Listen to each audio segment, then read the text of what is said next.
मुंबई की ठंडी नवंबर की रात थी। बाहर हल्की बारिश की बूंदें स्ट्रीट लाइट की रोशनी में चमक रही थी। शहर की आवाजें अब थम चुकी थी। बस दूर कहीं किसी कार का हॉर्न और कुत्तों के भौंकने की गूंज सुनाई दे रही थी।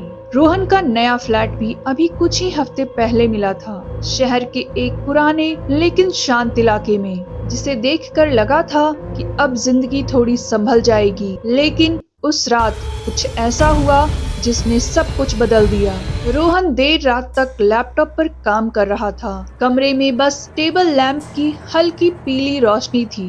बाहर बारिश तेज हो चुकी थी। खिड़की से आती हवा पर्दे को हिला रही थी।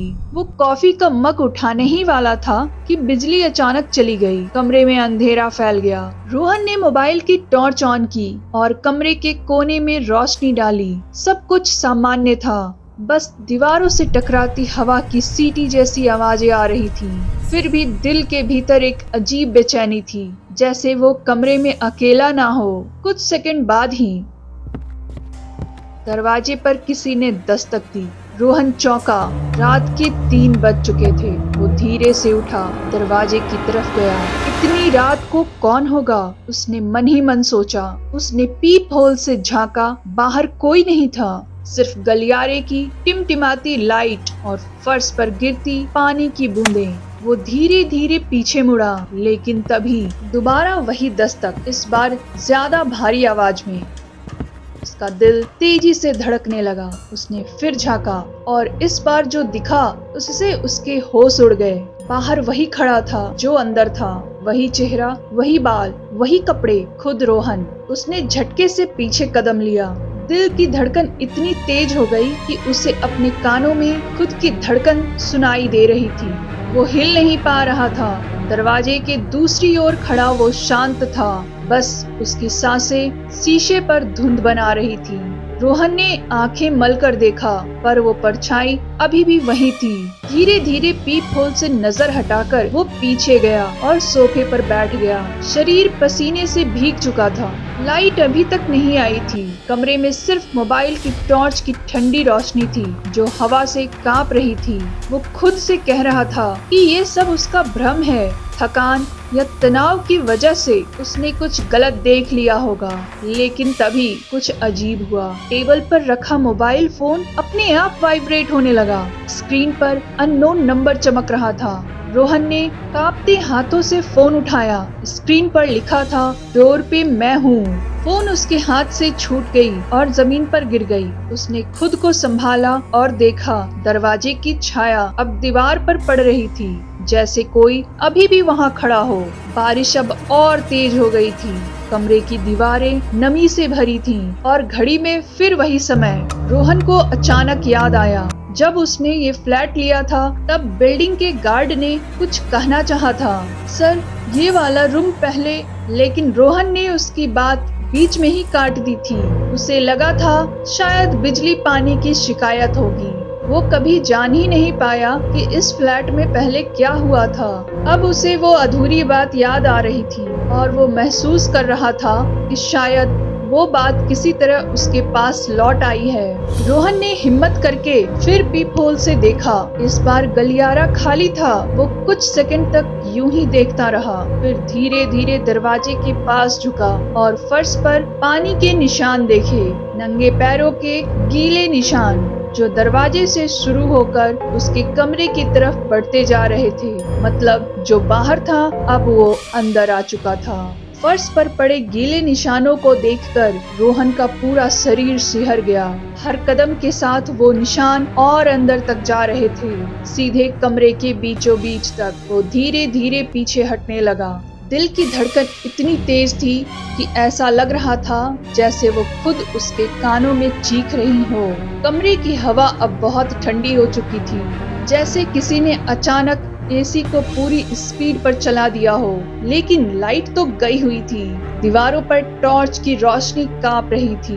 रोहन का हर सांस लेना भारी पड़ रहा था। वो धीरे से बैठ गया और आंखों को झपकाते हुए देखने लगा।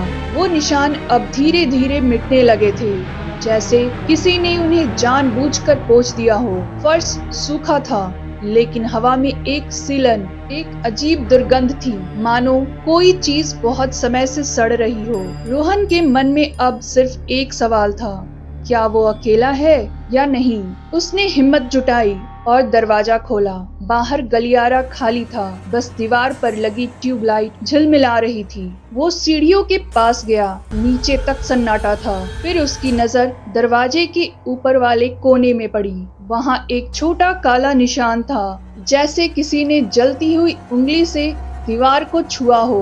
वो निशान किसी पुराने जलने के दाग जैसे लग रहा था।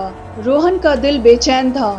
वो वापस कमरे में गया, लेकिन तभी उसकी नजर दीवार पर टंगी पुरानी पेंटिंग पर पड़ी। वो पेंटिंग उसे मकान मालिक ने दी थी, जब उसने कहा था, कमरे को खाली मत रखिएगा, कुछ चीजें जगह से हटाई नहीं जाती।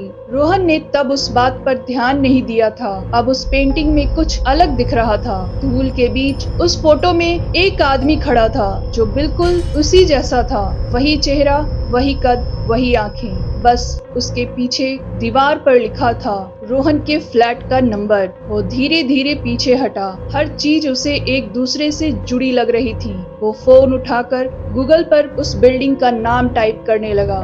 नेटवर्क बार बार गिर रहा था, लेकिन आखिरकार एक पुरानी न्यूज रिपोर्ट खुली। शीर्षक था 3 साल पहले एक युवक की रहस्यमयी मौत। रिपोर्ट में दी गई ब्लर फोटो को देखकर रोहन के हाथ कांप गए।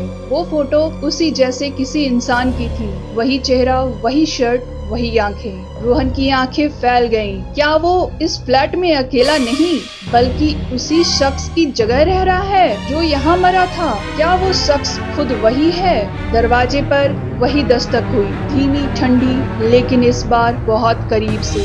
रोहन खड़ा रहा। अब डर नहीं था, बस एक अजीब सी शांति। वो जान चुका था कि दरवाजे के उस पार जो है वो कोई अजनबी नहीं, वो उसका दूसरा रूप है। शायद वो जो इस घर में मरा था, लेकिन अब तक जा नहीं पाया। वो धीरे धीरे दरवाजे के पास गया, हाथ आगे बढ़ाया और दरवाजे का हैंडल पकड़ा। उसका शरीर कांप रहा था, लेकिन उसने दरवाजा खोल दिया। बाहर वही खड़ा था, वही चेहरा, वही कपड़े, बस आंखों में एक शून्यता। दूसरा रोहन धीरे धीरे मुस्कुराया और कमरे में कदम रखा। असली रोहन एक कदम पीछे हट गया। कमरे की लाइट अपने आप झिलमिलाने लगी। टॉर्च बंद हो गई। अब दोनों एक दूसरे के सामने खड़े थे। कमरे की हवा जैसे ठहर गई। फिर वो दूसरा रूप फुसफुसाया, बिना आवाज की, बस होठ हिलाते हुए, अब मेरी बारी है। अगली सुबह जब बिल्डिंग का गार्ड अखबार देने आया तो दरवाजा थोड़ा खुला हुआ था। कमरा शांत था। टेबल पर लैपटॉप खुला पड़ा था। स्क्रीन पर एक ही लाइन लिखी थी, डोर पे मैं हूँ। रोहन कहीं नहीं था, लेकिन जब गार्ड ने नीचे लॉबी के सीसीटीवी फुटेज देखे तो जो सामने आया उसने सबको सन्न कर दिया। फुटेज में रोहन अपने कमरे से बाहर निकल रहा था और ठीक उसी समय दूसरा रोहन उसी दरवाजे से अंदर जा रहा था। दोनों एक दूसरे से गुजरते दिखे, जैसे किसी ने आत्मा बदल दी हो। आज भी उस बिल्डिंग का रूम नंबर 302 खाली पड़ा है। हर नए किरदार को रात 3 बजे तक वही दस्तक सुनाई देती है और कभी कभी पीप होल से झांकने पर दिखता है खुद का चेहरा।